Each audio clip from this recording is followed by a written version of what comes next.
Former Mount Pleasant legislator Advocate Padzema here vouya vachisvoora muvhu rakatogona Idi Mnangagwa aiwa achideploya maarmy tankers aiwa masoja riot nemapurisa muguta reHarare. Sanapinda mashoko anomuda achitaura muzana nhasi kutibva subscribe like turn on the bell icon. Tipita paendo pake mairi anonyora achiti normal governments build state of the art public hospitals so that their people can access quality affordable health care. They build schools and invest in education. They ensure that citizens have access to efficient modern public transportation, including a fast rail system and a reliable bus network.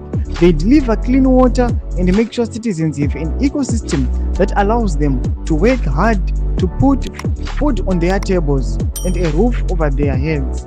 Other governments drive army tankers in the streets unprovoked to remind people of their capacity to kill. I would articulate why this is unconstitutional, but they do not care.